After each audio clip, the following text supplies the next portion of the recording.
The scripture is the blueprint to life and living. They are sure of their mission. Our role is to redeem the entire world. And the stakes are high. Do you really wish that you could have been martyred? Yes, martyrdom was my biggest wish. What they have in common, God promised we would return to this land. Jews, Christians and Muslims, this is the ultimate sacrifice, to give your soul as a gift to God, the Creator, and the country. the belief that modern society has lost its way.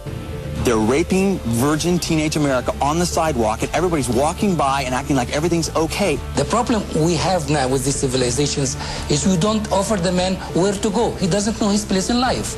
The people that don't keep the Torah, they don't understand the meaning of being Jews, they're wasting their life. They say God is the answer. I would like to see America become the nation under God again. But their battle to save the world has caused anger, division, and fear. I believe that Islam is a real threat. Something's gone wrong. We've too closely fused politics and our faith. I fear from those individuals who feel that they will go to heaven by killing me. I fear for my life.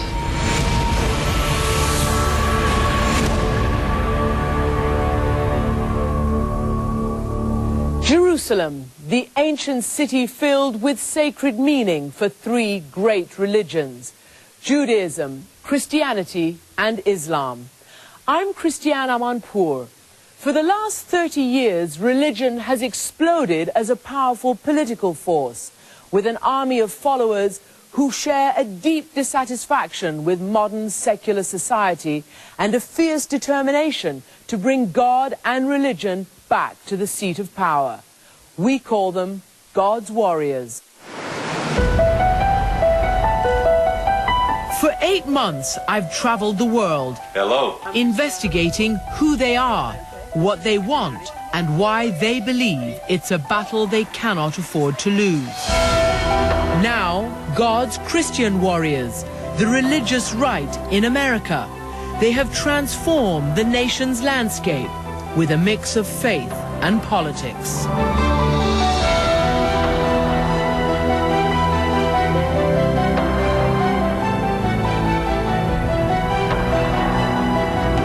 Good Christians ought to make good citizens. Vote in every election. Become a part of every campaign. In the beginning, there was Jerry Falwell. After 55 years in the ministry, the Baptist preacher who became the godfather of the Christian right. Our politicians need to be men and women who take their faith into the halls of Congress, into the voting booth. And from the beginning, there was controversy. As Falwell thrust religion into politics, his mission was to change America. And let's see to it that we keep a president and a control in the Senate and the House of men and women who believe in the moral values that this nation was built on. I was the last journalist to interview Falwell in the spring, a week before his sudden death. That's the Blue Ridge Mountains out there. He showed me around his Liberty University, which now has 10,000 students on campus in Lynchburg, Virginia. Are you expanding? we're growing by about 1,000 students a year. This is the first dorm we ever built. This one? Right there. It's got a number 1 on it. You can't see it now. Yeah, I see it. Can you? Number 1, female. Dorms are either male or female. At this Liberty, there is no freedom to go astray. We're an alcohol-free zone. We're a tobacco-free zone. We have no co-ed dorms. Catch a boy and a girl's dorm, we think about shooting him. We don't, but we think about it. Here, faith is at the top of the curriculum. All students must take classes on the Old and New Testaments and a course comparing science and scripture, evolution and the creation. I want to be trained for Christ, and I want to have strong biblical values. It took Falwell a third of a century to build Liberty University. This is my first semester here at Liberty. What are you studying? Business management. To ensure these students carry on his crusade and shape his legacy. You say you're raising a generation of pit bulls to go out and grab the world by the throat. What is it that you want them to do? We're trying to raise up a generation of young people who confront the culture. Not the church, not the state. A culture he believed has gone seriously awry. Marriage is a privilege. We're trying to force God out of, and we have pretty well done it, the public square, the public schools, our public lives. When Falwell became a minister half a century ago, America was very different. School days began with prayer, and the right to abortion was not the law of the land. Then came the social revolution of the 1960s, and American lifestyles changed. America in the 60s had a revolution of excess, where you had Elvis and you had drugs and you had sex, and at the same time as you had a very punishing foreign war, the Vietnam War. Religious historian Bruce Lawrence. So all these other elements, both international and national, that seemed to portend a very dangerous and uncertain future, pushed people to look for other answers. In 1973, the Supreme Court decision Roe v. Wade allowed the right to abortion and touched off a Christian counter-revolution. And out of that, moral majority was born. It would mean a sea change in American politics and in the courts. When we started Moral Majority, we were novices. You could have gotten most of our preachers who were interested in public policy in a phone booth at the time. His movement transcended denominations.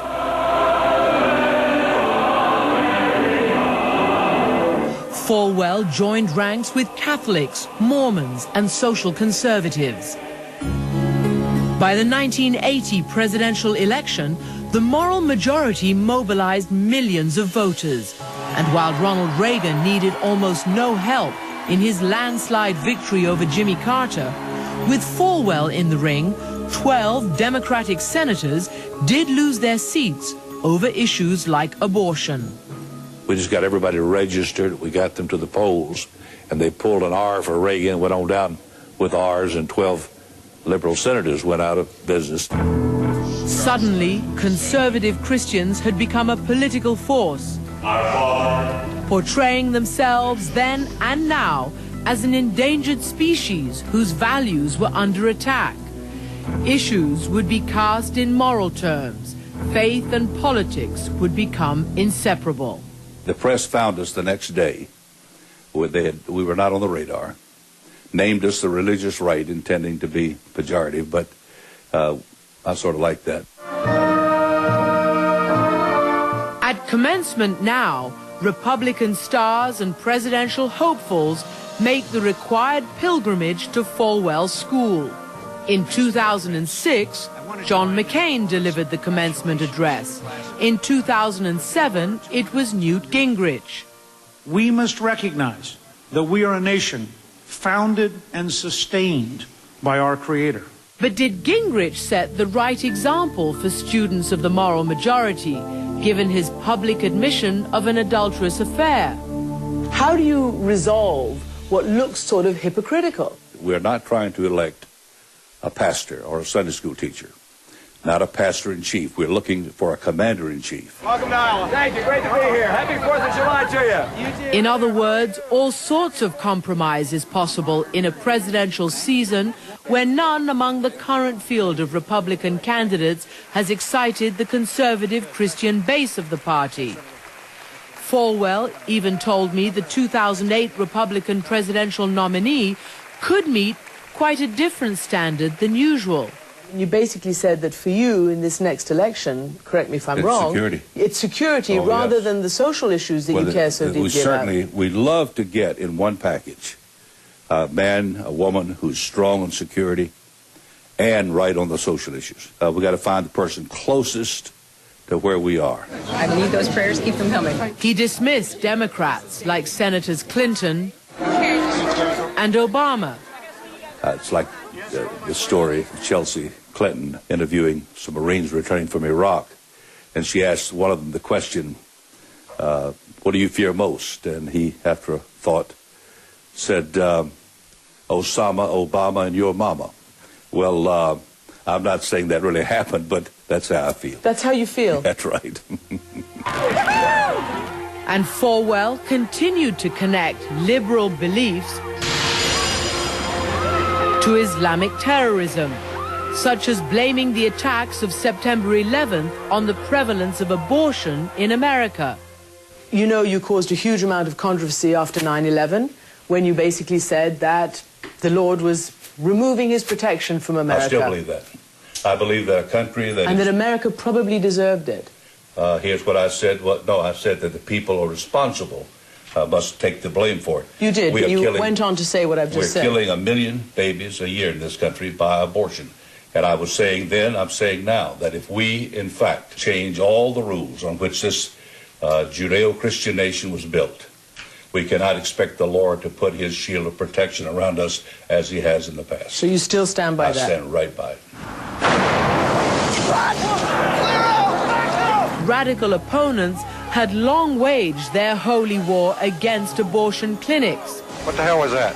Bombings, arson, assassinations that terrified many women. We do have one confirmed fatality. This bombing at a Birmingham clinic killed a police guard. In the mid-90s, from Boston to Florida, angry zealots murdered 7 people, 3 of them doctors. The violence not only frightened a number of abortion clinics into closing, it also caused a public backlash. Can't be the yelling and the screaming and the bombing abortion clinics and the marching outside and waving. It's got to be the soft but intelligent sell of the facts.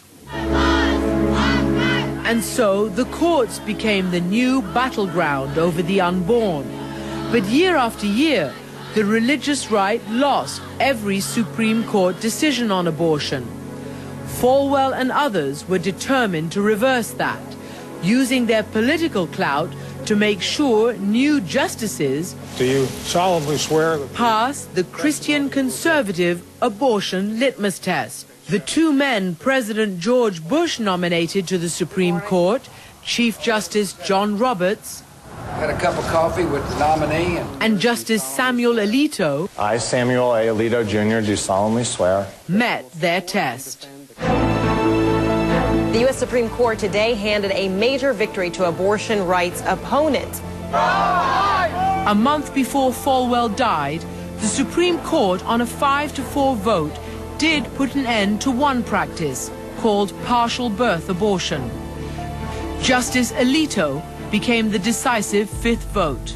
That is the culmination, for me, of about 35 years of work. A welcome victory for Jerry Falwell, but not yet enough.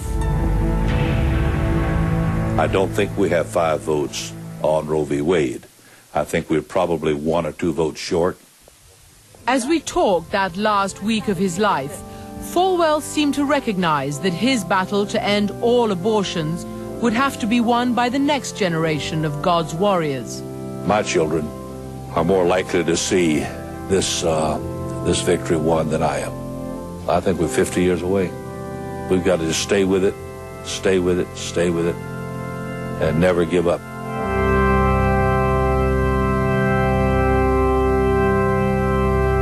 Praise God from whom all blessings flow. If this graduation sounds like a religious ceremony, in a way it is.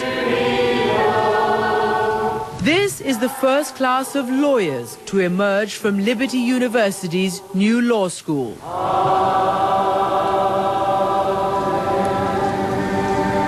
It was Jerry Falwell's final creation, a law school where the 10 Commandments are found carved outside these classroom doors. This is our Supreme Court room. It's modeled after the United States Supreme Court. 9 chairs for 9 justices, a classroom that's meant to be a clone. And obviously it's no accident because you want to change what the Supreme Court has ruled on. And we do. We say that the Supreme Court room reflects our supreme vision to restore the rule of law. Matthew Staver is dean of the law school, a minister who became a lawyer because of abortion. He says no such right is written into the Constitution.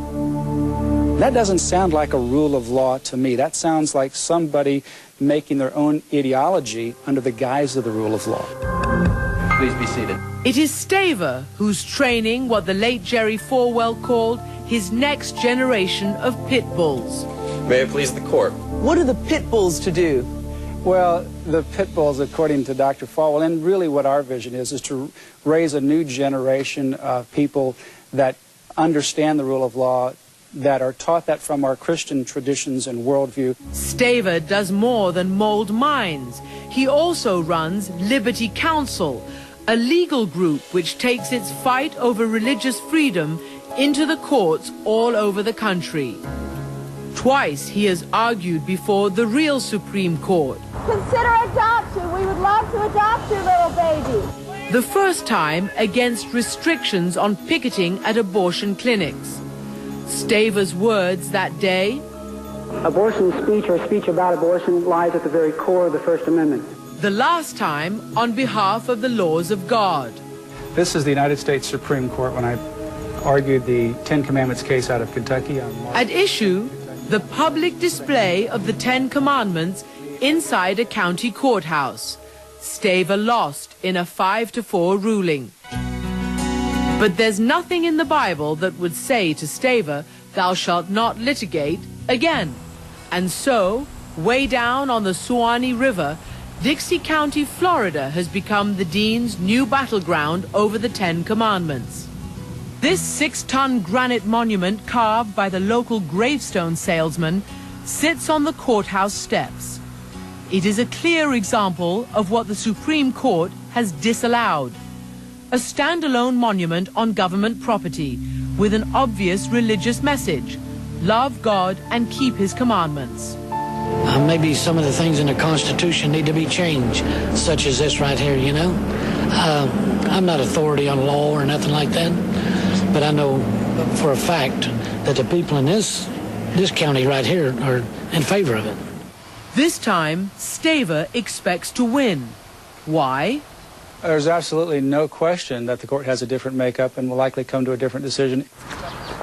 The Supreme Court has become ground zero in this combat between law and religion, the final word on God's place in public life. I went there with CNN's senior legal analyst, Jeffrey Toobin. So here is this phenomenal bastion of jurisprudence inside of the Ten Commandments. In several different places, including very prominently on the ceiling of the courtroom. How do the Ten Commandments get onto the Supreme Court building?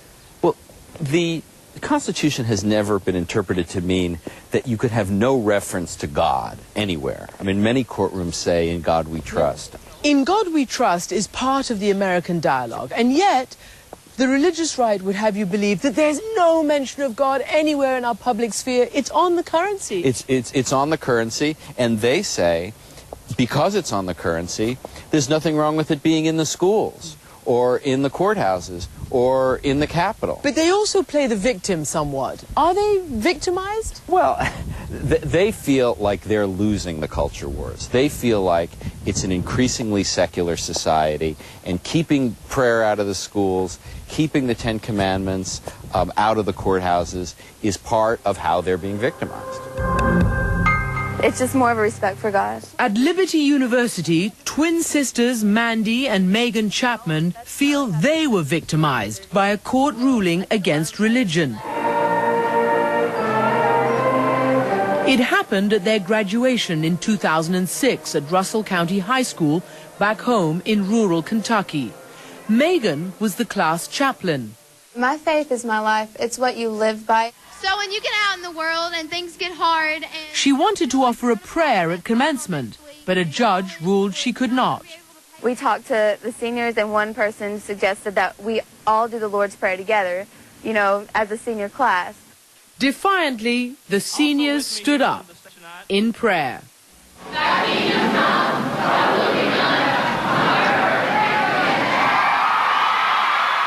And then see the rest of the 3,000 people that were in our tiny gym stand up and just cheering, and it was just amazing. Once you choose Christian faith, once you realize that is the way, you are God's warrior regardless. And so it's just whether you're going to pick up your sword and go for it or not. Recognizing 2 future Christian warriors, Dean Staver arranged scholarships for both sisters to come to Liberty University. Megan hopes to go to law school. What do you think God has called you to do with a law degree or as a lawyer? To defend Christians, to defend just civil rights in general. So what issues are important to you? Moral issues? The abortion issues, the gay marriage issues, the just situations like that. Megan and Mandy pledged themselves to God in church at the age of 7. Their dorm room is a testament to their faith. Why do you say that you're worried about, you know, the country's reaction to Christians? Because you are able to practice freely, you're able to worship, you're able to follow the faith as you see it. It's not that way everywhere, and we're not oblivious to that. And it's not that it's already happened, it's just like small things lead up to bigger things. These days, they may find a Supreme Court more sympathetic to conservative religious concerns like their own. In its first full year with Chief Justice John Roberts and his newest colleague Samuel Alito, the court has tilted noticeably to the right. It's a new court, new ball game, new outcome, not only in public expressions of religion, but in many other areas as well. Yet all the changes have come in close 5-4 decisions. And so it's clear that whoever wins the 2008 presidential election could sway the court's direction one way or the other for years to come. You know, the 2 biggest liberals on the court are John Paul Stevens, who was 87 years old, and Ruth Bader Ginsburg, who was 75 years old. If the 2 of them were replaced by justices similar to Chief Justice Roberts and Justice Alito, the religious right will have won in the Supreme Court, and the law will be transformed beyond recognition. So what will that mean to America? You're going to have abortion illegal in large parts of the country. You're going to have schools allowing a lot more religious observance within them. That is music to Matt Staver's ears, and a vision of America that he and his students would embrace. The answer to their prayers. There's no question we'll keep fighting at the Supreme Court until we have a new day. We never, ever, ever give up.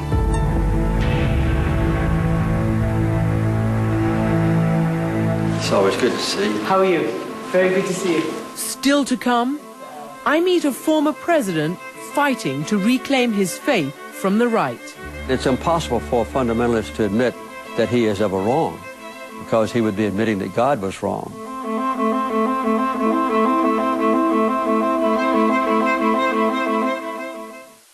This week on Talk Asia, we're with the acclaimed Hong Kong director Andrew Lau as we revisit the pivotal scene of his most famous movie, Infernal Affairs. So many people say, you are the savior of the Hong Kong film industry. I say, no, this is my luck. And we find out what he thinks on Hollywood's take on his baby. People ask me, do you like Departed? I say, 50-50. Join me, Anjali Rao, for Talk Asia, only on CNN. Business is more than just a game of numbers. To be on top, it takes leadership. You have to be comfortable with your own decisions. Motivation. Do something that you believe in, that you want to do, rather than something that you think is just going to make money. And that indefinable something. You will have to have the core of it inside of yourself. Get inside the minds of the world's business leaders and learn from their experience. Take your seat in the boardroom. Only on CNN.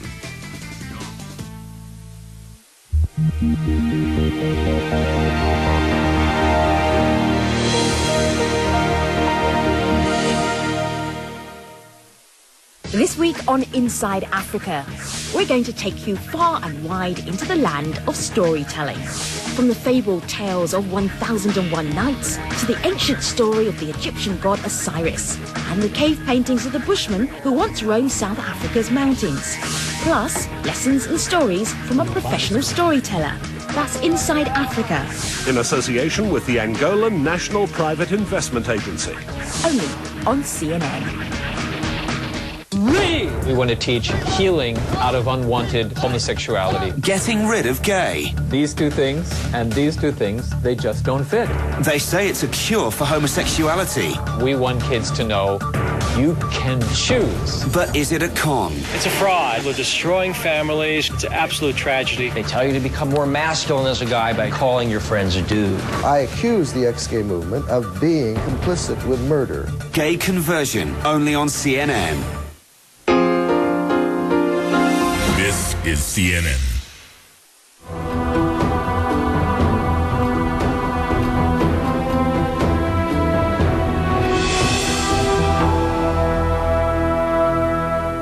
Verily I say unto you, the hour is coming. America is a nation of faith, a landscape dotted with houses of worship. From mega-churches to countryside chapels, on the radio and on television, Give him praise and glory in the house. religion provides the soundtrack to much of American life. The chaplain will lead the Senate in prayer. Father in heaven. But America is also a country where faith and politics go hand in hand, where members of Congress pray on the steps of the Capitol. We will build a spiritual prayer wall around America. And where presidential expressions of faith, Thank you, and God bless you, are an American tradition. May God bless America. But I wanted to meet the president who experienced firsthand Jerry Falwell and the birth of the religious right, and who is still concerned about their influence today. Thank you for doing this for us so early in the morning. I met former President Jimmy Carter at the Carter Center in Atlanta. He himself is the product of a strong Christian upbringing. His father, a deacon and Sunday school teacher, who taught his son that faith and politics should not mix. I've always remembered that Thomas Jefferson, claiming to speak on behalf of all the founding fathers, said we should build a wall between the church and the state.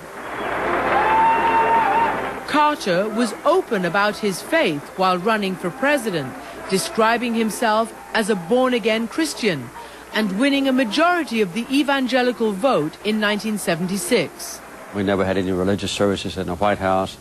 I never expressed any preference for my own Christian faith compared to others. But his presidency would be defined in part by religion and the emergence of God's warriors on the world stage.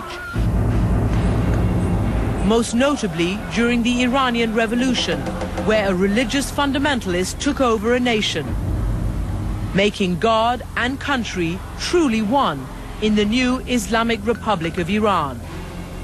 I experienced fundamentalism in the Islamic faith when the Iranians took American hostages, and the Ayatollah Khomeini, who was a fundamentalist, felt that it was all right to hold foreigners hostage. 52 Americans held captive for 444 days. It was a major reason that Carter was a one-term president. And religion in America also played a role in ending Carter's presidency. Many evangelicals who supported this committed Christian Democrat in 1976 switched to the not-so-church-going Republican Ronald Reagan 4 years later. Congratulations, sir. Many had been swayed by Jerry Falwell and his moral indictment of American culture. Inside, they're selling the poison that cripples Americans' children. Did you ever think that Jerry Falwell and the religious right would get so involved and become so powerful in American politics? No, subsequently, that was a surprise to me of some degree. Out of office, Carter returned home to Plains, Georgia, and to his church. This is the first real indication of God's will for women to play a leading role in the early church. He taught adult Sunday school and still does. But in the 1990s, he watched the Southern Baptist Convention he belonged to grow progressively more conservative and more political, contrary to his faith.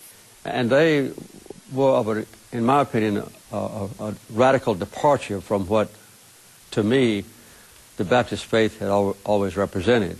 In effect, they adopted a creed that said if you don't agree with this written document in its entirety, you cannot be a pastor in a Southern Baptist church. Especially troublesome to the president, an amendment in 2000 to the group's statement of beliefs on the role of women. From now on, like Muslims and Orthodox Jews, Southern Baptists would restrict the role of women. Women must be submissive to their husbands, and that no woman can be a leader in the church as a pastor or a deacon in the church, and that women are precluded from instructing men. So those things have been of great concern to me. The Southern Baptist Amendment on a woman's role passed in 2000. Carter then publicly broke with the convention. He's continued to speak out against what he sees as the growing influence of fundamentalism in many religions, characterized by rigidity, male domination, and exclusion. And it's impossible for a fundamentalist to admit that he is ever wrong, because he would be admitting that God was wrong. Jimmy Carter is working to reclaim his faith. I think the primary crisis that faces the Christian church in its totality is division.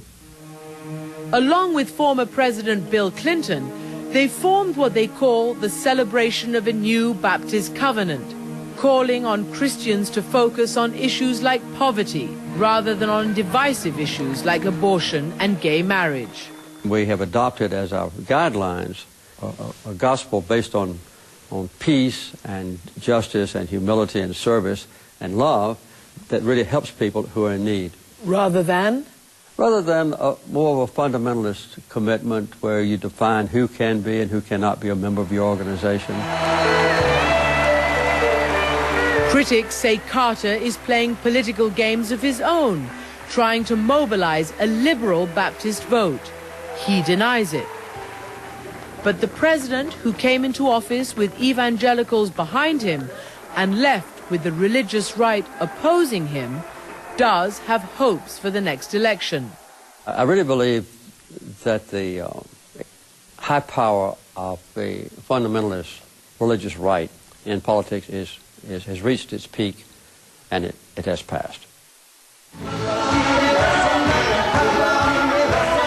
When we return, a Christian fighting to protect the Jewish state. The sleeping giant of Christian Zionism has awakened.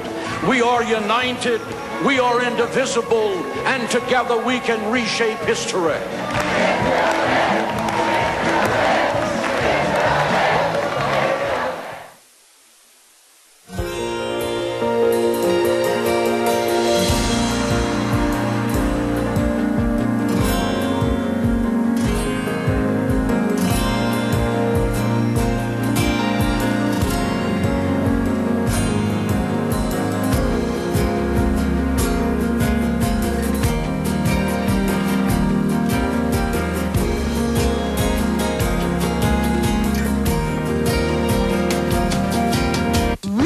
We want to teach healing out of unwanted homosexuality. Getting rid of gay. These two things and these two things, they just don't fit. They say it's a cure for homosexuality. We want kids to know you can choose. But is it a con? It's a fraud. They're destroying families. It's an absolute tragedy. They tell you to become more masculine as a guy by calling your friends a dude. I accuse the ex-gay movement of being complicit with murder. Gay conversion, only on CNN. Sexual abuse of children online has increased 1,500% in the past 10 years. Aku kima kalebya gare ko website bang tin jama tushi nan jabi. Ashita ni wa motto deyo. Ai 26 денес след юридическое порно. 15 хоног синжирete байдаг. Las víctimas son cada vez más jóvenes. Die Misshandlung wird immer schlimmer. La mayoría es ineva. Desta day ari. Bersama, kami bisa menghentikan penyiaran pornografi anak-anak di internet.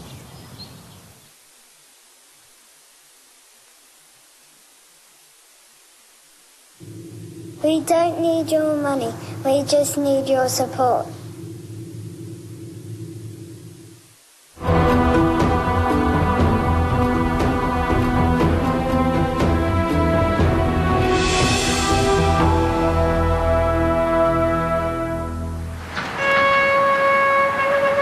Welcome to Texas, where horses, cattle, and cowboy hats are a way of life, and probably not the first place you'd expect to see this.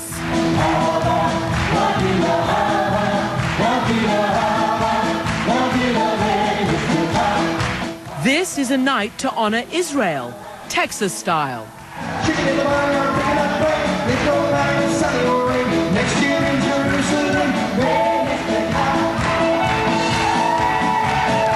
But here's where it gets even more unusual.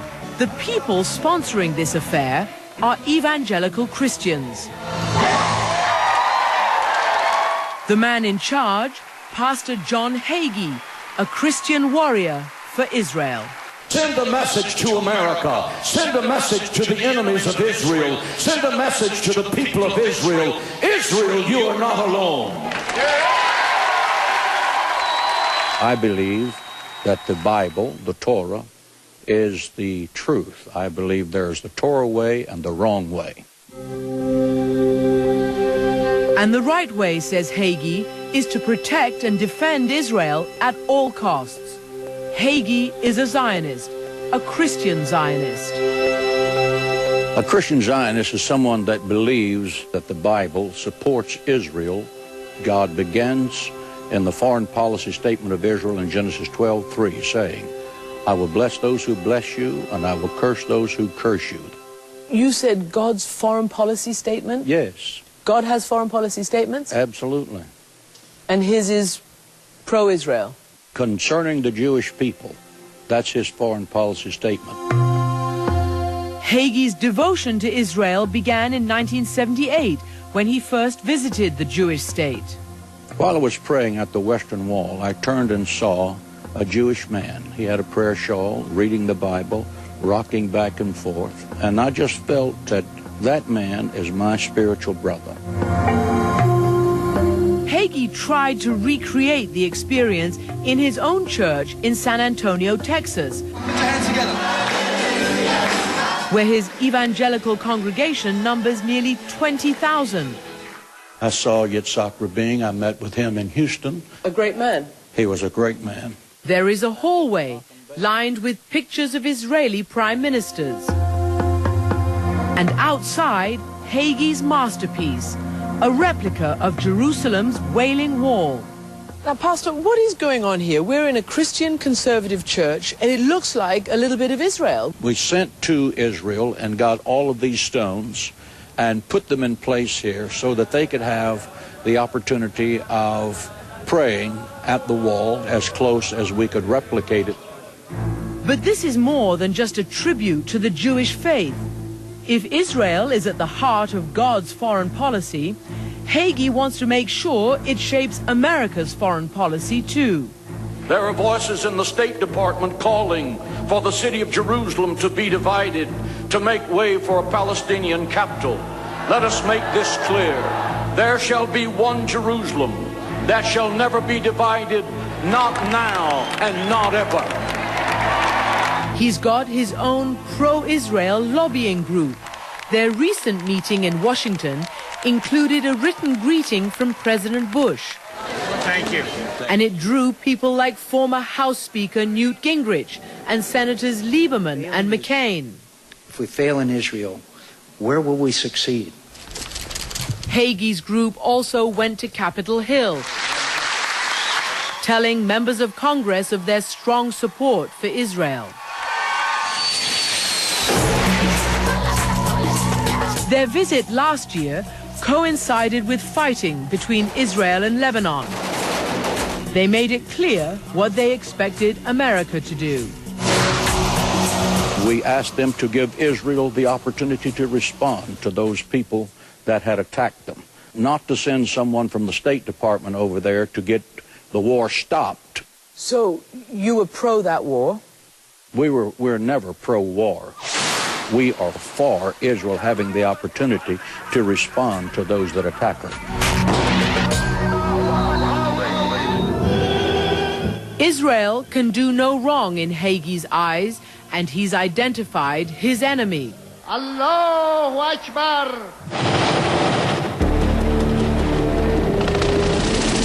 Hagi sees Iran and its defiant president as a threat to both the U.S. and Israel. He is threatening to wipe Israel off the map. He has said that he can see a day when there will not be a United States of America. He's racing to obtain nuclear weapons, and if he obtains them, it will be the Western world's worst nightmare. This is how Hagi thinks Iran's nuclear ambitions should be thwarted. Well, I think America should do everything in its power to make sure that he never gets nuclear weapons, whatever that takes. If they cannot do it through diplomacy, then I think there needs to be a military preemptive strike to deny them nuclear capability. Fighting words for a man of the cloth, but this pastor thinks war is part of God's plan. In his recent book, Jerusalem Countdown, which has sold more than 1 million copies, Hagi mixes biblical prophecy and current events and outlines a violent showdown for the end of days. In his scenario, Russia and its Arab allies invade Israel. The Antichrist appears as the head of the European Union. Armies mass, and there's a final battle at Armageddon, resulting in a sea of human blood. Before Jesus returns to slay non-believers and reign over an era of peace. That you have not read. It's a controversial theological stance, and critics accuse Hagi of supporting Israel and favoring war with Iran to hasten the second coming. I can make it very clear for you. Our support of Israel has absolutely nothing to do with end times prophecy. Some Jews have also been wary of Christian support for Israel. You stand for the reading of the Word of God. Since many believe Jews must accept Christ in order to be saved. The one thing that Jews and Christians disagree about is who the Messiah is. He is the sovereign God. We just have to agree to disagree. Hagi does not try to convert Jews, but he's confident that when Jesus does return, the Jewish people will also recognize and accept him as their Messiah. And as I tell the Orthodox rabbi friend here in San Antonio, that when we're both standing in the streets of Jerusalem and Messiah is coming down the road, one of us has a big theological adjustment to make.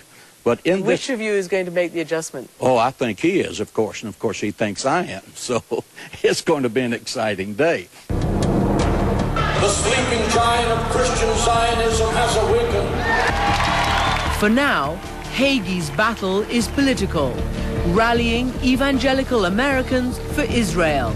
Let it echo down the marble halls of the presidential palace in Iran. Israel lives! Israel lives! Israel lives! To endanger us. When we return, for a Christian not to vote is a sin. This man is trying to raise an army of Christian voters to take back America at the ballot box.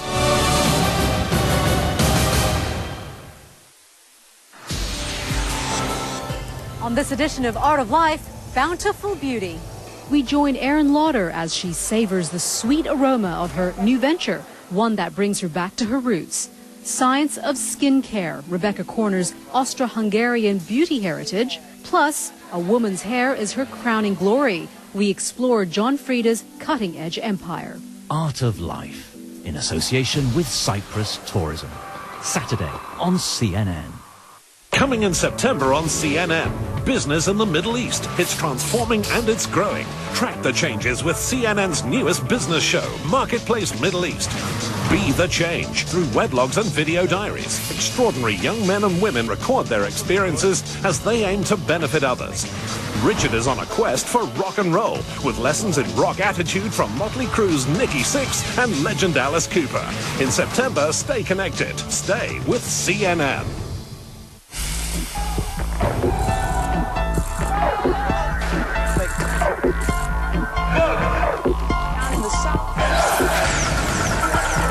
Thousands have fled this country. This soldier's trying to positively identify the gunman. Saddam Hussein faced his final moments. As the chapters in the story of Iraq continue to unfold, stay with CNN.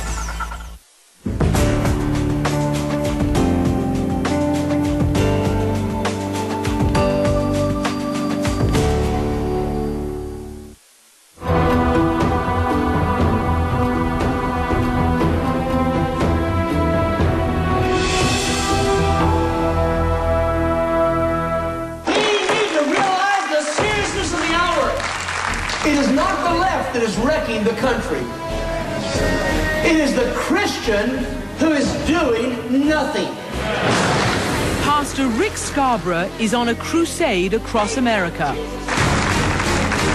For a Christian not to vote is a sin. He's traveling the country holding church rallies from now until Election Day 2008.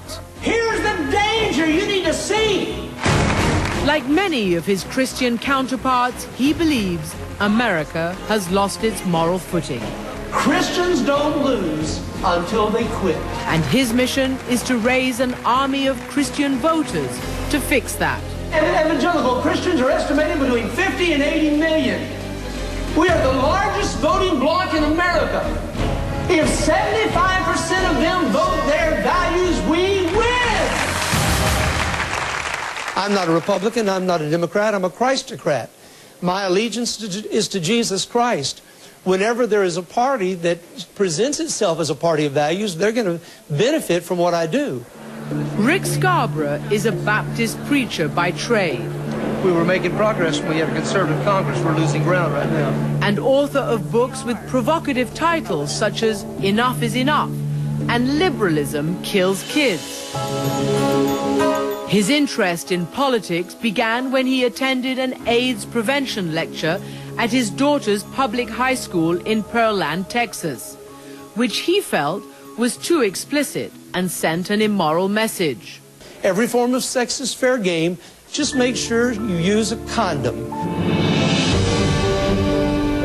Scarborough took his indignation to his congregation. Never in my entire life have I seen a group of Baptists get so mad. We wound up encouraging our people to run for public office. Church members took over the local school board and the city council. And while their victory was short-lived, Scarborough had found his calling. He turned to Jerry Falwell for guidance, to take his message national. And he said, Rick, he said, since you're not well known, what you need are visible people who will lend you their name and recognition. With Falwell's blessing and support, Scarborough started Vision America in 1998. Talk about 70 Weeks to Save America, One Day Crusade, and so forth. Its goal, get pastors out from behind the pulpit and involved in politics. In this wonderful system that we have, he who has the most votes wins. We're better for a pastor to be involved. He's a fixture at places where he sees America's religious foundation under assault. Places like Alabama, where a court ruled that a monument with the 10 Commandments placed on public property was illegal. If people of faith in this country don't understand at this point it is time to stand up and say enough is enough, then it is lost as a culture. Carrying on the religious rights war on liberalism, Scarborough accuses America's activist judges of being the problem. In 1962, it was the judges and not the people who said you cannot pray in public schools. In 1973, it was the judges, not the people, who said that a woman had the right to kill a baby in their womb. It was judges, not the people in Massachusetts, who opened the floodgate for homosexual marriages. Scarborough's solution? One impeachment of a judge legislating from the bench would serve notice to all the judges that it's no longer going to be tolerated. And once again, you would have judges doing what they were put there to do. On its face, it is an evil, wicked law. He gets really riled up about pending congressional legislation that would expand federal hate crimes law to include homosexuals. I have nothing against homosexuals as people, but it's going to declare that if you preach God's word and say that Romans 1 is applicable to this society and that homosexuality is in fact a sin as the Bible says, you're speaking hate speech, and the next step then is fining the preacher or incarcerating the preacher for speaking out to what he biblically believes. Critics call that scaremongering. A conservative Christian who wants to impose his moral values on the entire culture. A man who infuriates people.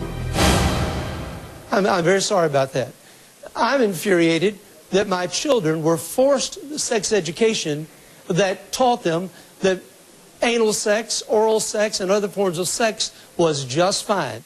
God Almighty is calling us to be the church of the living God in the public place as well as in the worship place. Between now and Election Day, Scarborough hopes to speak in person to 140,000 people. And as the watchman, we must shout the word of warning as we see the danger coming. Getting them to vote their values and change America. We believe our vote is a sacred trust. And we are going to vote for Republicans and Democrats and independents who share the values we hold dear.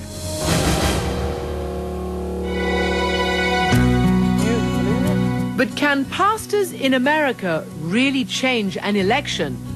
This is the Norman Rockwell view of our community. You can see the steeples there for miles in both directions. Pastor Russell Johnson of Lancaster, Ohio, may have done just that. He brought me up to this hilltop where he says he often prays for his community below. And there are generations of hardworking people here and that have basic, core, fundamental, and conservative values.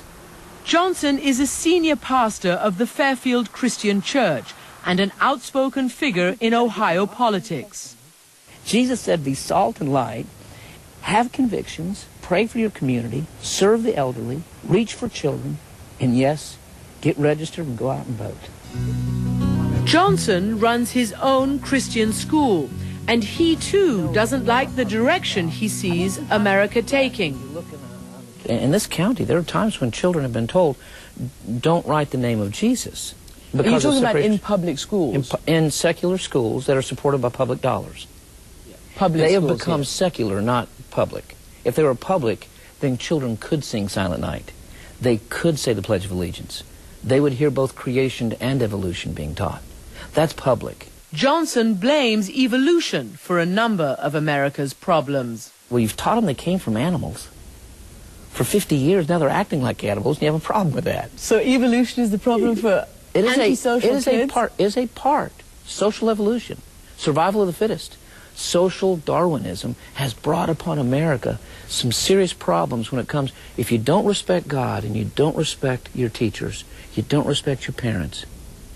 Johnson wants to make sure his voice and those of other religious leaders are heard loud and clear in the political process. We invite pastors to get involved in their constitutional rights of freedom of religion. I don't, from the pulpit, do this kind of endorsement of candidates. But you endorse issues. I can endorse issues, life, marriage, those kinds of things. Let's get it done in Ohio. In 2004, Johnson's community was a political battleground. Ohio was considered the crucial state for electing the next president. And Johnson waged a campaign that helped swing Ohio towards President Bush. The issue, gay marriage. It is with great joy and happiness that we now pronounce you married. He supported a state amendment defining marriage as a union between one man and one woman. 3.3 million people in Ohio in 2004 showed up to vote for a marriage amendment. Not against people, but for marriage. Well, it was against same-sex marriage. Is that what you're talking about? It was for marriage. Not one thing in there says against anybody in the article. I read it carefully. The measure passed with almost 2/3 of the vote. Afterwards, we did the surveys. They voted 6-1 for President George W. Bush. And of course, you can always have a great debate over exactly how a ballot issue or really anything in politics influences a very close election. John Green is a senior fellow at the Pew Forum on Religion and Public Life. But at the minimum, it motivated many thousands of activists to get out and work hard to turn out the conservative Christian vote. And in the end, that probably contributed to President Bush's victory. And someday the ACLU will go into the dustbin of history and the Christ of Christmas will still stand tall. As the 2008 election approaches, Russell Johnson and Rick Scarborough are on the road again, looking for pastors and voters who share their Christian beliefs and who are willing to act on them. We are going to stand by our convictions. We're not owned by any political machinery. We have the freedom to vote our conscience, and we will, by the millions. Hello, this is Danelle.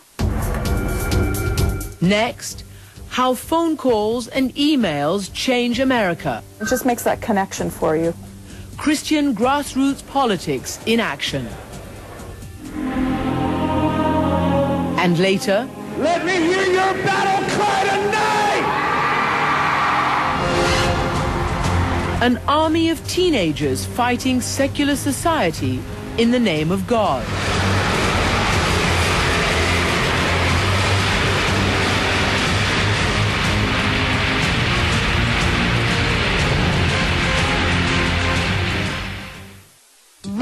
We want to teach healing out of unwanted homosexuality. Getting rid of gay. These two things and these two things, they just don't fit. They say it's a cure for homosexuality. We want kids to know you can choose. But is it a con? It's a fraud. They're destroying families. It's an absolute tragedy. They tell you to become more masculine as a guy by calling your friends a dude. I accuse the ex-gay movement of being complicit with murder. Gay conversion, only on CNN.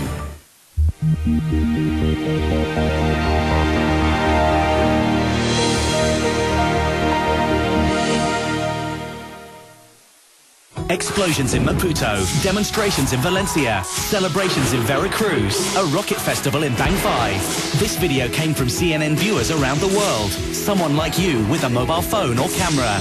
Wherever you are, being a CNN contributor is as easy as click and send. Just shoot pictures or video and email them to ireport@cnn.com right from your phone. Or go to cnn.com/international and click on iReport. Connect to the news with CNN iReport. This week on Inside Africa, we're going to take you far and wide into the land of storytelling. From the fabled tales of 1001 Nights to the ancient story of the Egyptian god Osiris and the cave paintings of the Bushmen who once roamed South Africa's mountains. Plus, lessons and stories from a professional storyteller. That's Inside Africa. In association with the Angolan National Private Investment Agency. Only on CNN.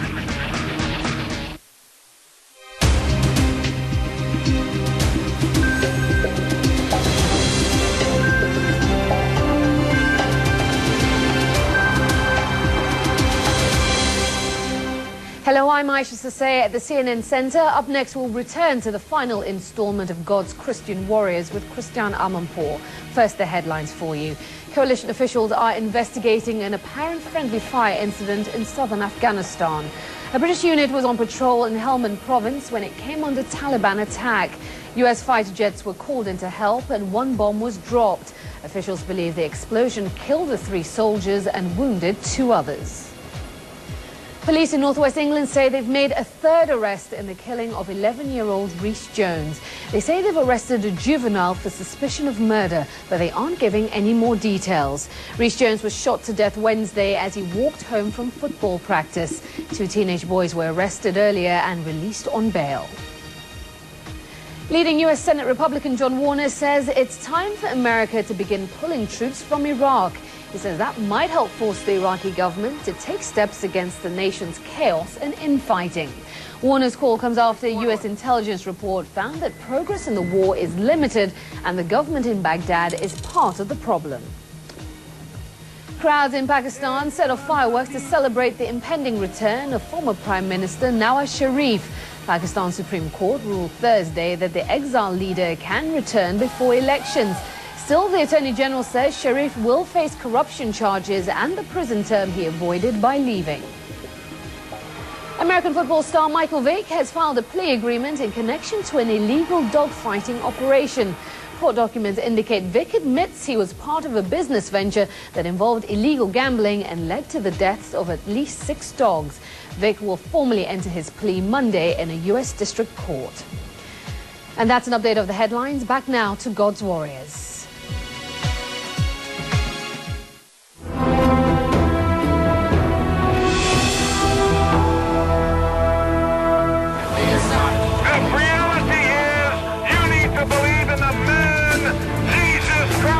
In America, conservative Christians have altered the political and cultural landscape. They are on the front lines of divisive issues that touch everyone. Should abortion be legal? Do you? Should gays have the right to marry? What should your child be taught in school? How should judges interpret the Constitution? God's Christian warriors say they have the answers. They believe modern secular society has corrupted America and that there must be a return to what they call the religious foundations of the country. People have experienced extreme disappointment with secularism, and so there has developed this countercultural protest. As America enters another election season, nothing less than the social, political and cultural direction of the country is at stake.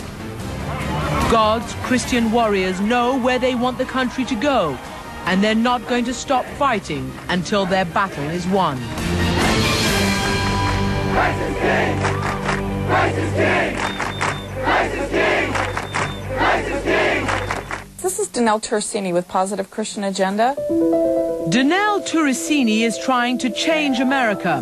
One phone call, one email, one law at a time. Okay, you can call him and have him call me. This is what grassroots politics is all about. And it just makes that connection for you. And God's Christian warriors are masters at it. Hello.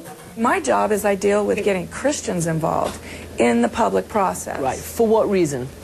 To influence government. To do what? To be we the people. To influence government as citizens of this country. And then we also to provide you with the hundreds of bills that they're trying to pass. We first met Danelle at a conference where Pastor Rick Scarborough was speaking. We need to be impacting elections when the candidates are being selected.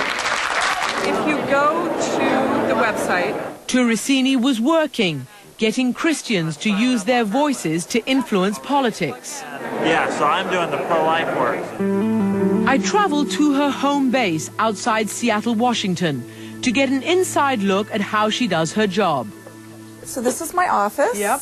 Where you rally the troops. Yes. What is that picture back there? This is a picture at the East Wing of the White House in the Blue Room. Was the Washington State Church Outreach Coordinator. The president there, There's who's the president. thanking you for your hard work. Great job, George Bush. Right. On the walls, maps of Washington State's legislative districts, photographs of all the legislators she's targeting.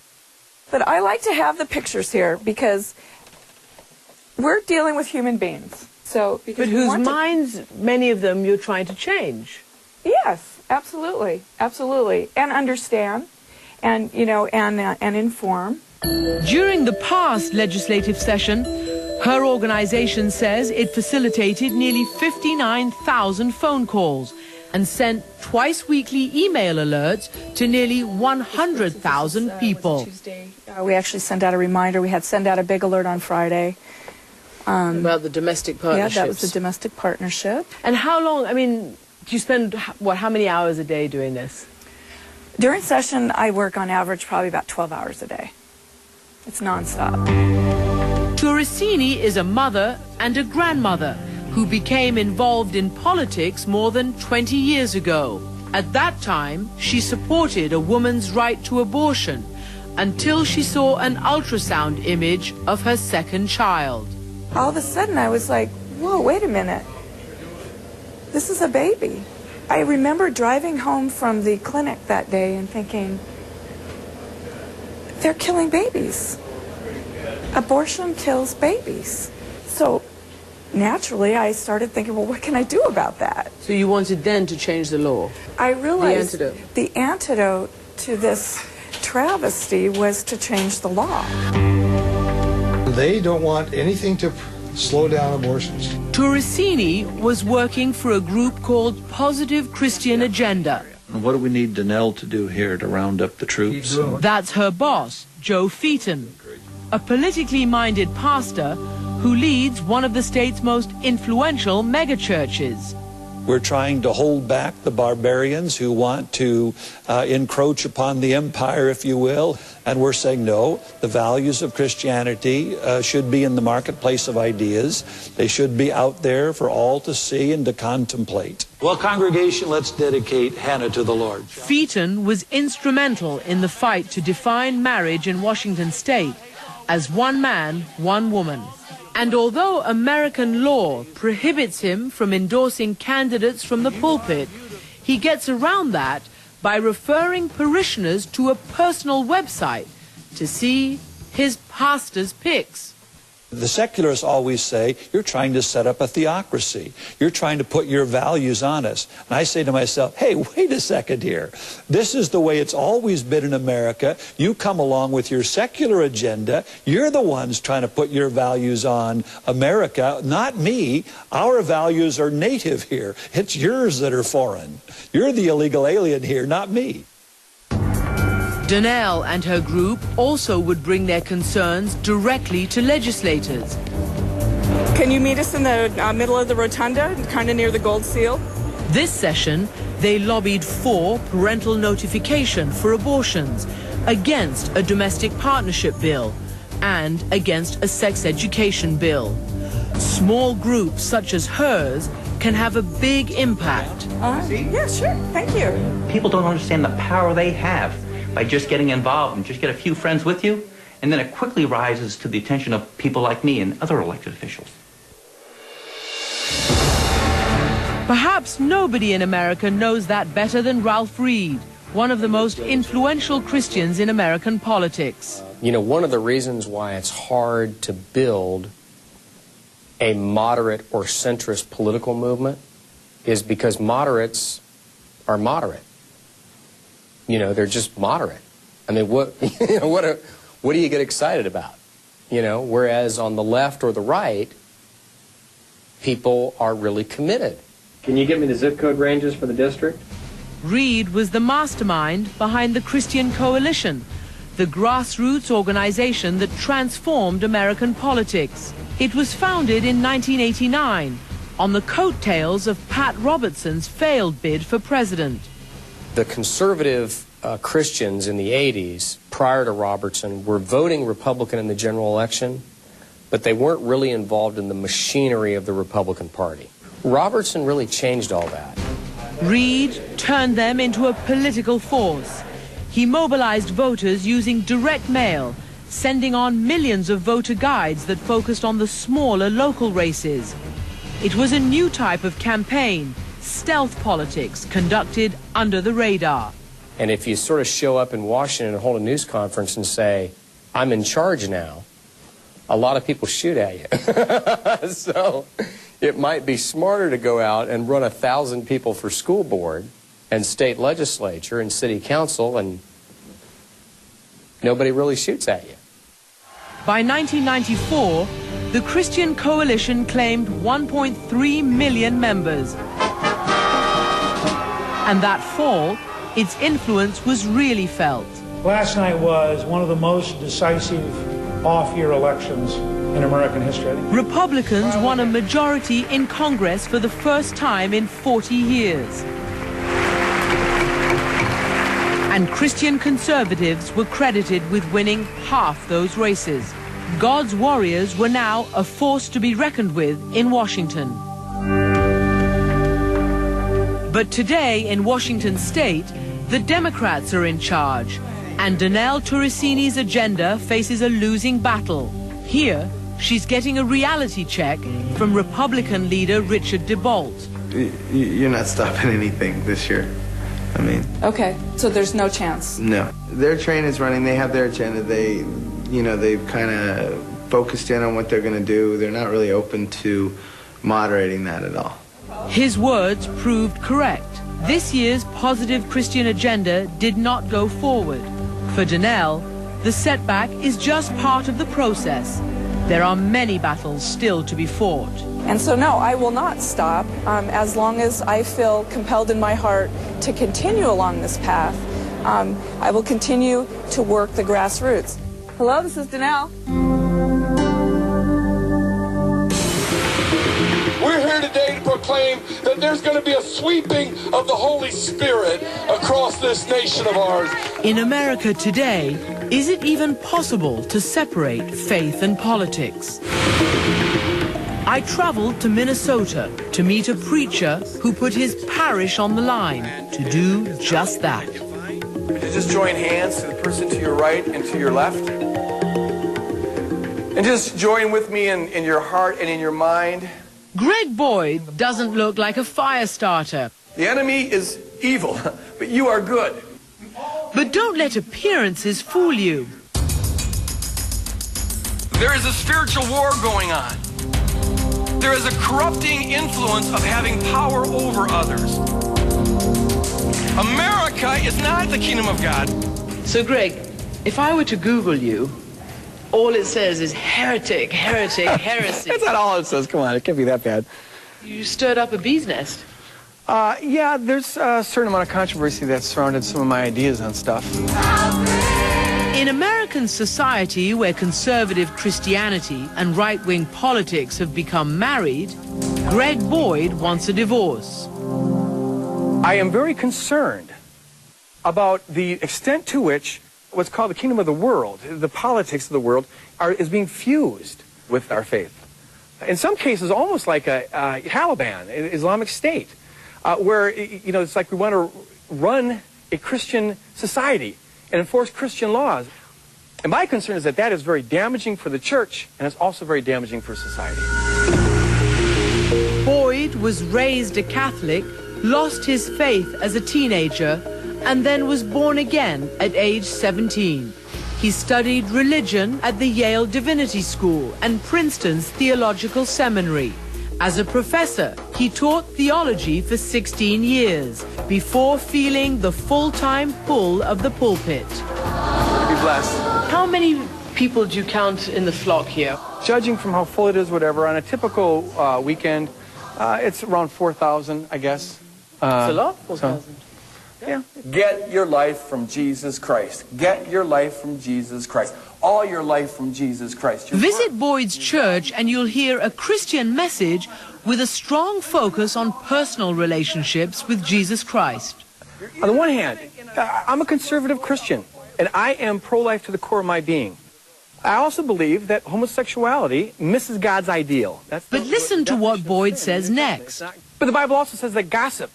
In fact, right next to homosexuality, it mentions gossip, and it mentions greed, and it mentions gluttony. In fact, greed and gluttony are two of the most common sins held up in the ancient world as the supreme sins, and they're frequently mentioned in the Bible way more than homosexuality. I never quite understand what sin gradation scale some people go by where they decide that certain sins are worse than other kind of sins, and those are the ones we need to go against. Be specific. In order to be pro-life, do you then have to support a candidate whose mission is to overturn Roe versus Wade? Christiana, I don't think so. To be pro-life is not just to be concerned about the womb, it's to be concerned about life. For example, what's the relationship between poverty and abortion? And studies show that there's a direct correlation there. So maybe the best way to lessen abortion in society is to go for the candidate that you think is going to do the most for poverty. And so we need to take great care not to naively think that we can translate our particular value into a particular vote. Don't label your way of voting Christian. Boyd's concerns over the fusion of faith and politics began building shortly after the first Gulf War, when he attended a video presentation at a 4th of July service at another church. And there's patriotic music playing and a flag waving in the background. It showed a silhouette of 3 crosses. And 4 fighter jets came down over the crosses and split, with a flag waving in the background. And there were some people who stood up, and they were ecstatic. And I started crying, because I wondered, how is it possible that we went from being a movement of people who follow the Messiah, who taught us to love our enemies, to being a movement that celebrates fighter jets, that fuses Jesus' death on the cross with killing machines. And that was, I guess, a wake-up call to me about how serious this problem is among evangelicals in America. Those feelings were reinforced prior to the last presidential election. I, like many, probably most evangelical pastors, was getting a certain amount of pressure to steer the flock in a certain way. Here's how you should vote. And it was, in fact, the Republican way. How does it work? What do? They call you? Tell me how that works. What happens is there's a lot of Christian leaders out there on Christian radio and Christian television, and people in your congregation watch them. And so a lot of the questions come from the congregation saying, aren't you going to tell us how to vote, and aren't you going to this or whatever? The enemy isn't the liberals, and the enemy isn't the conservatives. The enemy's not the abortionists. The enemy's not the gay rights activists. Instead, Boyd did something radically different. He preached a series of 6 sermons called The Cross and the Sword. Whenever we find politicians who start quoting Bible verses to support their agenda, we ought to be the ones saying, Many members of his congregation disagreed and told him so. And after the message, a lady came up, a wonderful lady, sincere, God bless her heart, but she was livid. Because she was saying, if you don't stop preaching liberal politics in the pulpit, I've got to leave. And I said, ma'am, I'm quoting Jesus. Jesus said this. A lot of your flock walked out, didn't they? Yeah, we, over the long haul, lost roughly 1,000 people in the light of this message. But as that 1,000 left, another 1,000 took their place. But I'll tell you, I don't regret a thing. It was a turning point for our congregation. I felt that we got a clarity about a vision of the kingdom that we're supposed to be furthering. Greg Boyd is a different kind of pastor. A man fighting to keep partisan politics out of the church. A man who dismisses the question, how would Jesus vote? Jesus never so much as commented on the politics of his day, and he lived in a politically hot time. I mean, it was hot, a lot of hot button issues, and Jesus consistently refused. We're to follow his example.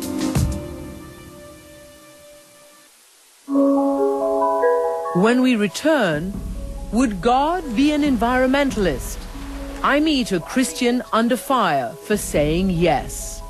He told us to do that, to watch over and care for it, right in the book of Genesis, right there.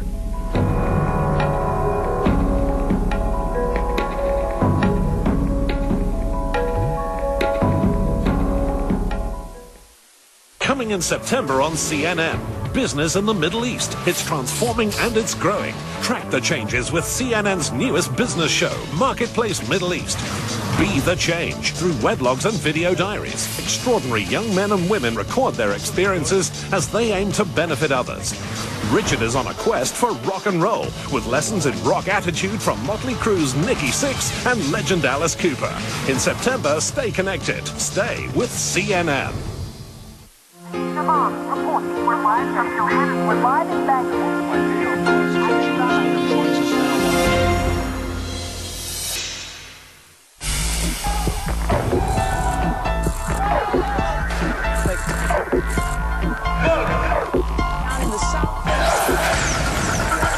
Thousands have fled this country. This soldier's trying to positively identify the gunman. Saddam Hussein faced his final moments. As the chapters in the story of Iraq continue to unfold, stay with CNN.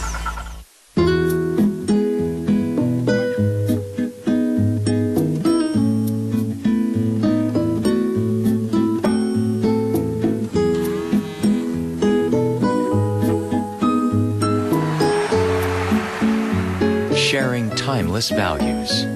Samsung.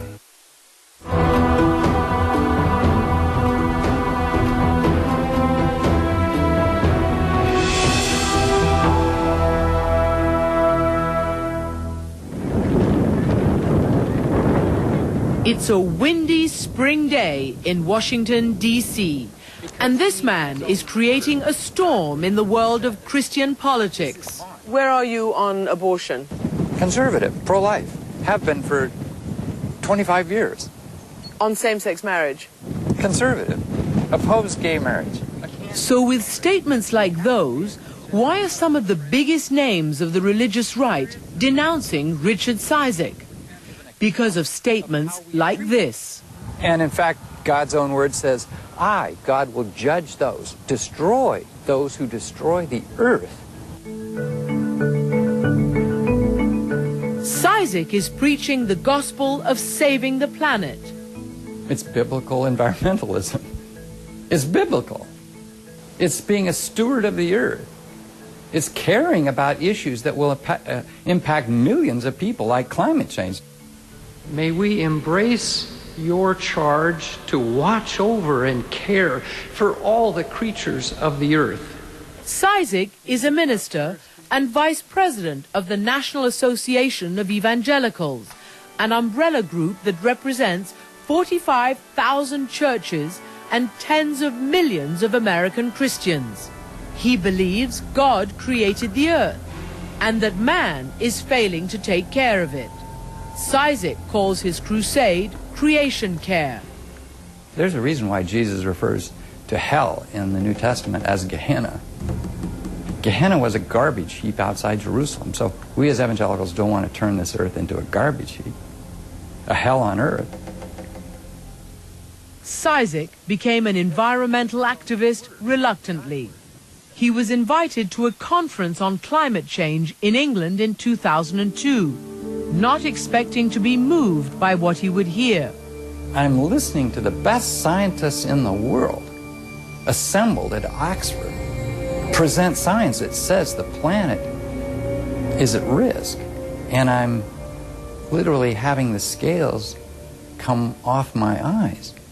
You're saying it's the science that led you to this conclusion, whereas some of your fellow evangelicals, those who criticize your position, say it's precisely the science and their suspicion of science which caused them to doubt and to reject what you're doing. Yeah, because historically evangelicals have reasoned like this. Scientists believe in evolution. Scientists are telling us climate change is real. Therefore, I won't believe what scientists are saying. It's illogical. It's an erroneous kind of syllogism. But is that what's been occurring? Absolutely. That attitude has been changing. According to a recent poll, 70% of evangelicals now see global warming as a serious threat to future generations. But listen to the late Jerry Falwell, who thought the jury was still out on global warming. And when you look at who's promoting it, the United Nations, no friend of the U.S. in most cases, and liberal clergymen, and some evangelicals who are uninformed. By uninformed, he meant the likes of Richard Cizik. And sure enough, 25 other prominent evangelical leaders have called for Cizik's resignation. They accuse him of using global warming to, quote, shift the emphasis away from the great moral issues of our time, notably the sanctity of human life, the integrity of marriage, and the teaching of sexual abstinence and morality to our children. Evangelicals are saying Cizik calls protecting the environment a great moral issue today. They say, oh, Rich Cizik is singularly responsible, they say, for redefining evangelicalism away from being a social and political conservative movement. And I'm saying, now wait just a minute. Since when has evangelical been defined by a political term or an economic term? It's primarily a theological term. And this falls into the rubric of theology? Oh, absolutely. And if they are defining it politically or economically, they are heretics, ultimately, in my opinion. And in You're the saying mind, they're heretics? They're the heretics. Oh, absolutely. What's at stake is the direction of the conservative Christian voting bloc in America, a group that isn't the monolith it's often portrayed to be. There's a lot of diversity there. John Green is a senior fellow at the Pew Forum on Religion and Public Life. That's not all evangelicals, and it's certainly not all Christians in the United States, many of whom have a much more moderate agenda, and some of whom actually have strongly liberal positions on a variety of issues.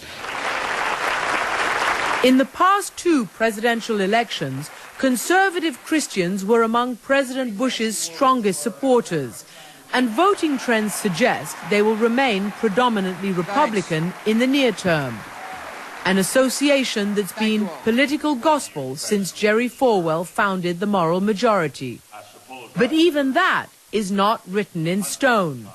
And it may very well be that in the future, if social issues become less prominent, that other questions such as the environment and economic issues will lead evangelicals to vote more Democratic than they have in the past.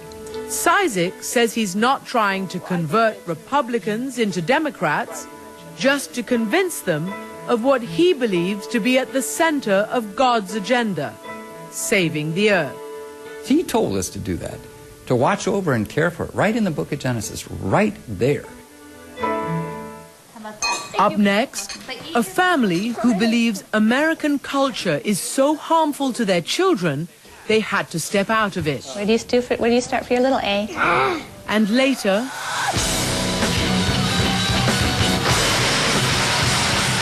22,000 Christians and their battle cry.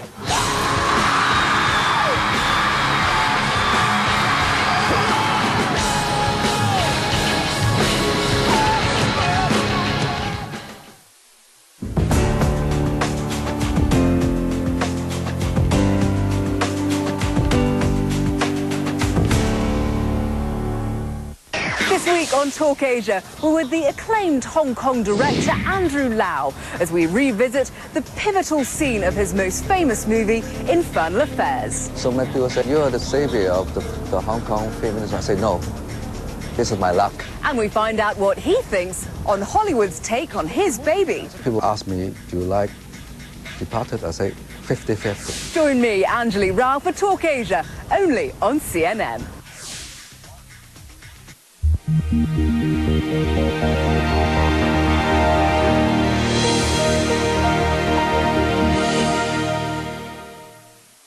This week on Inside Africa, we're going to take you far and wide into the land of storytelling. From the fabled tales of 1001 Nights to the ancient story of the Egyptian god Osiris and the cave paintings of the Bushmen who once roamed South Africa's mountains. Plus, lessons and stories from a professional storyteller. That's Inside Africa. In association with the Angolan National Private Investment Agency. Only on CNN. We want to teach healing out of unwanted homosexuality. Getting rid of gay. These two things and these two things, they just don't fit. They say it's a cure for homosexuality. We want kids to know you can choose. But is it a con? It's a fraud. They're destroying families. It's an absolute tragedy. They tell you to become more masculine as a guy by calling your friends a dude. I accuse the ex-gay movement of being complicit with murder. Gay conversion, only on CNN. This is CNN.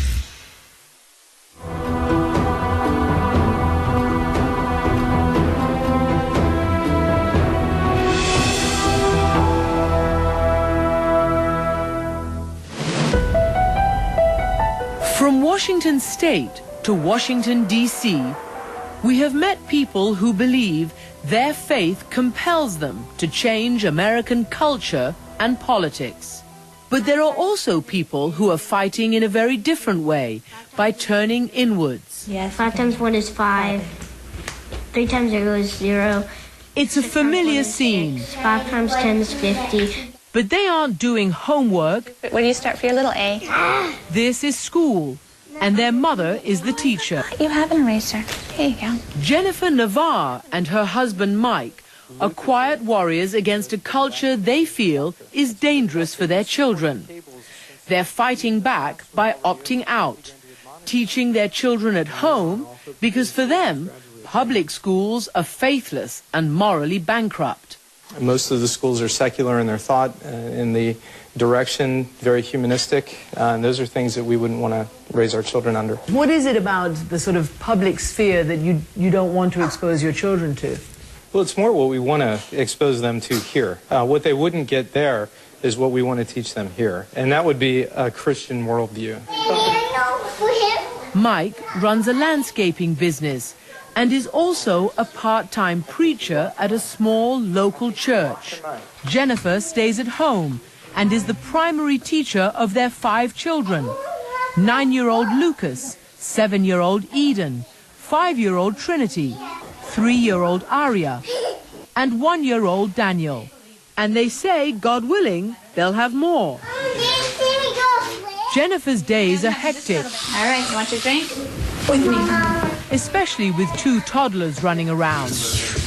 But whether she's being a mother or a teacher, all right, let me see you do your E. The focus remains strictly on God. What happened to her? What happened? God put them out of the garden because they did not obey, right? The homeschool movement has been growing since the 1980s. An estimated 2 million children are taught at home, many for purely religious reasons. It's become a billion-dollar industry. Books, magazines, and internet resources designed to help homeschooling parents. We don't just do math because you need to know math so that you can go to college and get a job. We study math because God created math, and God loves math. Do you like being homeschooled? Mm-hmm. Do you ever feel a bit different? No, not at all. What do you learn here at home? I learn math, science, geography, history, and Latin. And science, specifically Darwin's theory of evolution, is a battleground for many conservative Christian parents. It's not in the Bible, and so they think it's wrong.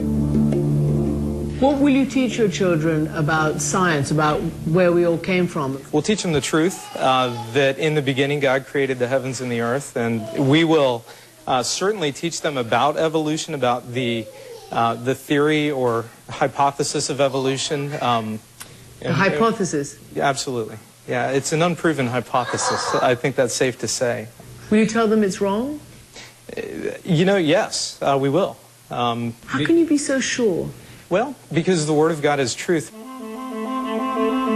53%, that's more than half of all Americans, believe in creationism, that God created the earth and everything on it, as it says in the book of Genesis. 1/3 of Americans feel so strongly about it, they want to banish evolution from the classroom and replace it with creationism. I spoke with religious historian Karen Armstrong about why feelings on evolution run so strongly in America. What do you think accounts for more than half of America believing in creationism? Once you say that the first chapter of Genesis is not literally, historically, and scientifically true, then the whole Bible becomes a nonsense. So Darwinism became, it was no longer just a scientific hypothesis. It became a symbol of everything that was wrong with the modern world. God's warriors have fought the teaching of evolution in the schools and in the courts many times over the years. The most notable recent case was in Dover, Pennsylvania. The fight was over the theory of intelligent design, which maintains the universe is so complex there has to be a master architect. The Dover School Board said it could be taught, but opponents charged it was just creationism in disguise. Intelligent design and religiously motivated attacks on evolution have no place in our public school science classrooms.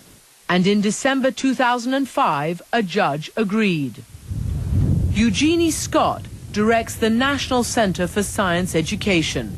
What the Dover decision did was discourage other school districts from passing policies like Dover, where teachers would be required to bring intelligent design into the curriculum. But Scott, who monitors the creationist movement, says the Dover decision still hasn't stopped the controversy from reaching into the classroom. There are some teachers, I'm told, who just routinely skip evolution. But it's the perception that evolution is very controversial that makes a lot of teachers just not want to teach it. At the Navarre's house, all right, Eden, the lessons continue. Okay, and what time is it now? An education grounded in God, a protective shield against what they believe to be a hostile, secular world that can harm their children. You know, honestly, we like to be able to control what they're exposed to. I don't know that it's healthy for a child who hasn't developed a framework of understanding to be exposed to a whole myriad of ideas. What do you think he wants for you, God? I think he wants me to be homeschooled.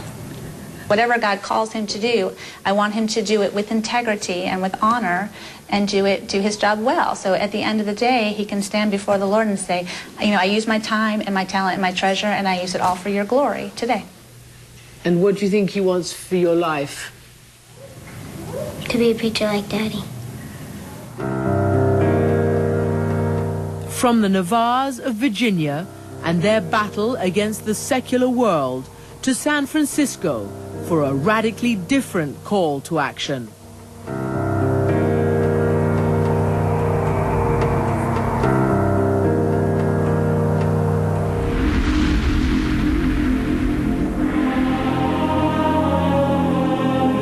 Let me hear your battle cry tonight! Whoever speaks up most gets to shape the culture. I'm looking at a whole army of young people who want to speak up! San Francisco, AT&T Park. This is Battle Cry. And these 22,000 screaming teenagers and adults are Christian conservatives armed with their faith and prepared for battle in perhaps the most liberal city in America. Ready to fight what to them are the evils of secular society and pop culture: sex, drugs, violence, and pervasive pornography on the airwaves, the internet, and in video games. They are God's warriors for Jesus. We're here to stage a reverse rebellion. We're here to rise up, reject the pop culture, and recreate it with the creativity that God has given us. The man leading this struggle is Ron Luce. So, I have a question for you tonight. Do you have a voice? I didn't hear you. I said, do you have a voice?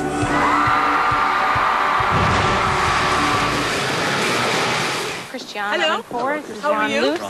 I traveled to San Francisco and met Luce as he rehearsed for that night's Battle Cry event. It's like Sarajevo. I wanted to know why he's declared war on the American lifestyle. We call them terrorists, virtue terrorists, that are destroying our kids. Virtue terrorists. They're raping virgin teenage America on the sidewalk, and everybody's walking by and acting like everything's okay, and it's just not okay. I want us to read this for just a moment here. The language is extreme, but many Christian parents agree with Luce. They don't like a culture where kids know more about Paris Hilton than the Bible. But his hard line against abortion and homosexuality is what draws the controversy. Battle Cry is not a harmless movement. Its program is fiercely anti-woman, anti-gay, pro-war, and pro-obedience. Critics say Luce, under the guise of saving teenagers, is imposing his conservative values on the rest of society. It represents a far bigger agenda, a Christian right, theocratic agenda that goes from Ron Luce, the leader of Battle Cry, to Pat Robertson, all the way up to George Bush. How do you answer that? They say, this sounds like a message of, bringing back your values, but it's actually a message of intolerance and of hate. You could say it's divisive. Well, maybe it needs to be divisive. Luce is 46 years old, an evangelical preacher, and founder of ministries that he calls Teen Mania.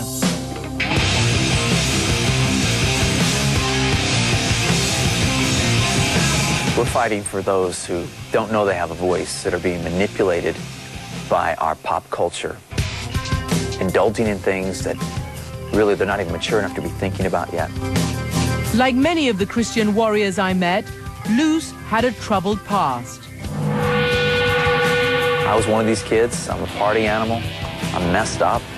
Parents were divorced. I ran away when I was 15 to go find my dad. And I'm doing drugs and stuff and smoking weed. And, my life's messed up.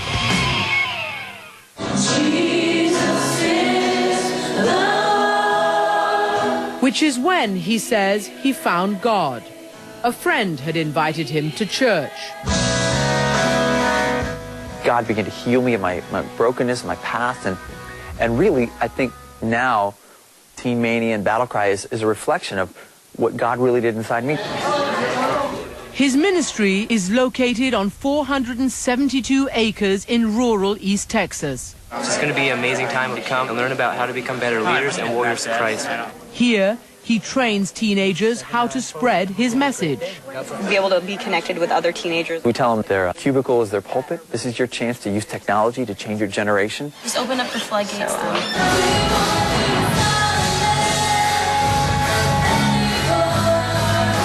It costs each student about $650 a month to be here. They are the foot soldiers in Ron Luce's Army for God. We have 720 students. They come for 1 year, learning about honor and character and passion for God. They also serve as the backbone for Battle Cry. 25 churches. They plan the events, act in them, and even create their own media to combat today's mass media. It just shows, like statistically, where teens are at. At the very end, one girl's holding a sign. It says, "All of us need to be reached." Can we just talk straight here? Pornography has nothing to do with you. The day we visited Luce in Texas, he was warning students that pornography can be addictive. And don't be thinking, well, as soon as we get married, it'll all be over because then I'll be there for him. No. In fact, you will never be able to live up to stuff that he's seen. On campus, students must follow a strict set of rules. Good morning.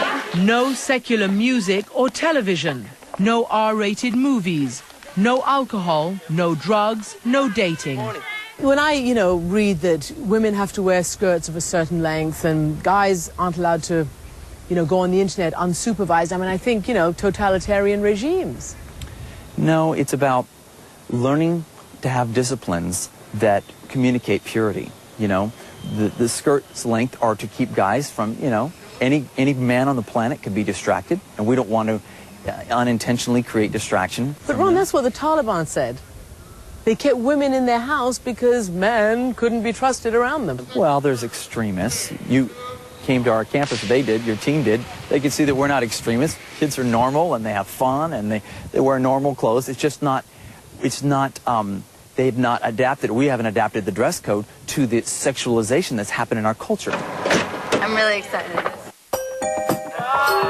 San Francisco's huge, and there's going to be like 26,000 kids there. We met one of Luce's lieutenants, 22-year-old Mindy Peterson, at the academy in Texas, and we followed her to Battle Cry in San Francisco. Go for Mindy. Mindy, too, has a troubled history. She's the product of an affair between her mother and a father she never knew. My father, he was an abortionist. He's a doctor. He does abortions. And so finding that out it's kind of hard for me. Well, yeah, your father was married and your mom got pregnant and he wanted to abort you. Come here. I believe abortion is wrong. And all I can say is that it could have been me. Before her senior year in high school, Mindy went on a weekend church retreat. There, she found God. I just started praying to God. And everybody has that choice. Like, everybody has a choice whether you're going to believe or you're just not going to believe. Her mission now, to spread the word to other teenagers in trouble. Yes, I do consider myself one of God's warriors. A warrior is someone, a soldier who wants to fight. There's God and then there's an enemy. And, God is fighting for your life. And that's the battle right there. Armed with their faith and ready to spread their truth. They don't belong here. When we come back, Battle Cry goes to war. On Luce's future, a narrow and hateful brand of Christianity.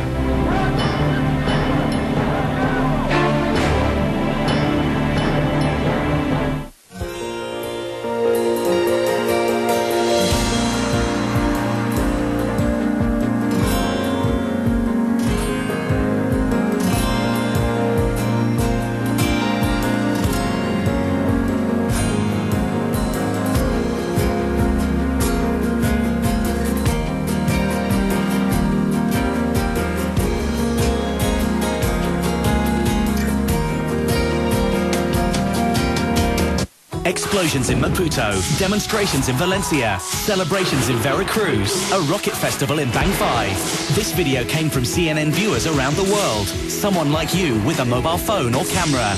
Wherever you are, being a CNN contributor is as easy as click and send. Just shoot pictures or video and email them to ireport@cnn.com right from your phone. Or go to cnn.com/international and click on iReport. Connect to the news with CNN iReport.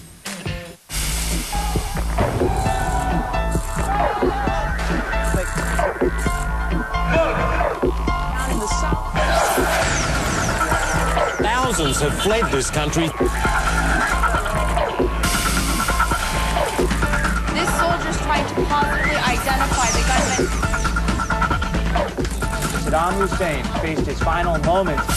As the chapters in the story of Iraq continue to unfold, stay with CNN. Business is more than just a game of numbers. To be on top, it takes leadership. You have to be comfortable with your own decisions. Motivation. Do something that you believe in, that you want to do, rather than something that you think is just going to make money. And that indefinable something. You will have to have the core of it inside of yourself. Get inside the minds of the world's business leaders and learn from their experience. Take your seat in the boardroom. Only on CNN. We want to teach healing out of unwanted homosexuality. Getting rid of gay. These two things and these two things, they just don't fit. They say it's a cure for homosexuality. We want kids to know you can choose. But is it a con? It's a fraud. They're destroying families. It's an absolute tragedy. They tell you to become more masculine as a guy by calling your friends a dude. I accuse the ex-gay movement of being complicit with murder. Gay conversion, only on CNN.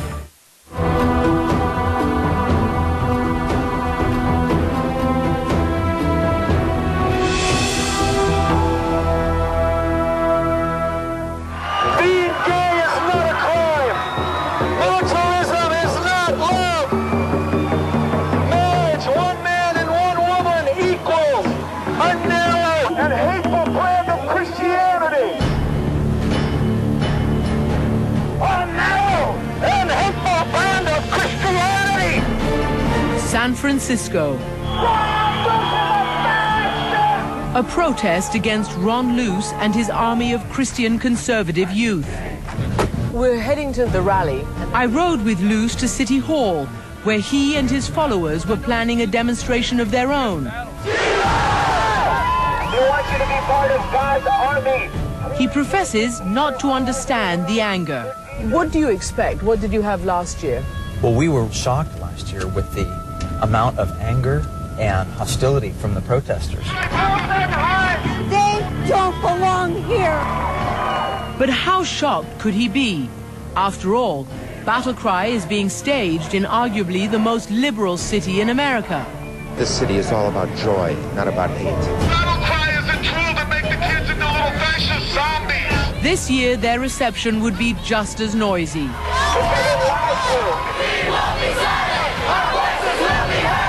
This is the intersection of faith and the secular world.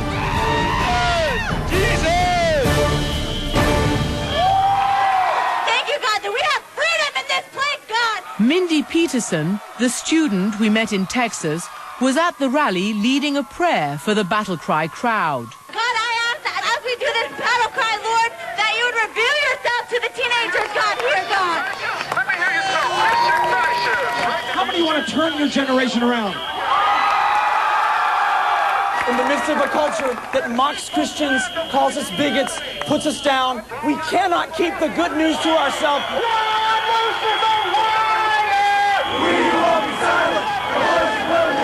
Do you consider being gay a crime or a sin? A crime? A crime, a sin? Well, you know, we believe in purity. According to the Bible, it's not God's plan. There's a lot of data that shows that gay men have a significantly shorter lifespan. Honey, it's fine! I guess many people want to know why you would bring this message into this state at this time, given the polarization. And the message, they say, is very divisive rather than inclusive. The message of Jesus was divisive as well. You know, so much of our culture has become grade. You know, there's really not a right, really not a wrong. And really, that's not the message of the Bible. Wrong things will hurt you and destroy you. And these kids are choosing the right thing and choosing to live with purity. I tracked Mindy down to get her take on the rally. There's one misconception that has happened today at this rally, and that is that these people think that our war is against other people. They think that our war is against man, and our war isn't. Our war is against, like, the pain in teenagers' hearts, like depression, alcoholism, those things that are, like, tearing our teenagers apart. Our God is an awesome God. Our God is an awesome God. He reigns from heaven above. Wandering through the crowd, I was surprised to find children as young as 11 enlisted in God's army. So what is it like being a Christian at school?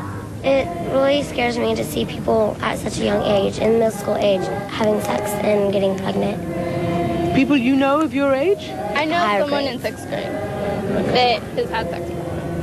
Kids in your class are doing drugs and having sex? They're doing drugs and having sex, and they're not really even thinking anything about it. They're just saying, well, oh well, it's just an action. And what are you girls going to do?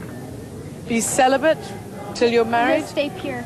We made a commitment. We had a purity night, and we made a commitment to God to stay pure until marriage. Is an awesome God, He reigns. The demonstrations had ended, and battle cry was about to begin.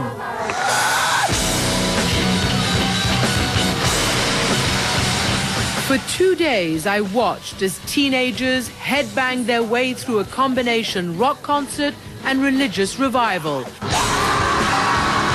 shouting out their morality. Each of us needs to shape the culture. And fighting back against what they call a toxic secular society. What if we right here tonight in San Francisco, we kept a raw passion for God? I want something so real, it eats away at every part of my life. It kills my passion for God. But in the midst of all that fervor and noise, what struck me was one woman in the wings, Take my breath away. I want to be alone and singing to herself, as if she were in a trance. Who are you singing to? the Lord. I'm just worshiping God. This ministry changed my life, you know? And it's just really overwhelming because people come here and their lives really get changed. And I sing because I know that what I have inside of me is real. And it doesn't matter who protests, and it doesn't matter who asks questions. I know that what I have inside of me is real, and it changed my life. And it's a man, and his name is Jesus Christ.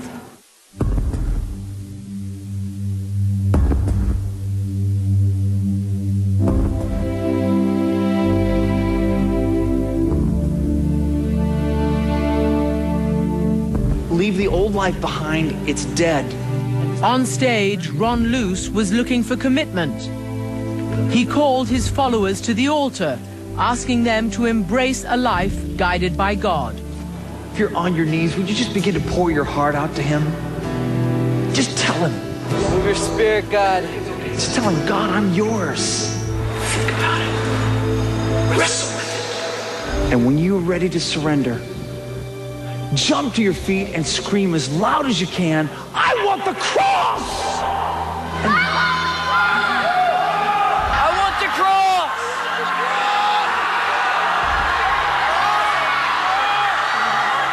As the evening came to an end, Ron Luce walked through the crowd, hugging, touching, embracing for Jesus.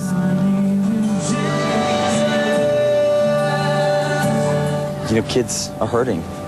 And as long as they're hurting broken young people, then I've got a job.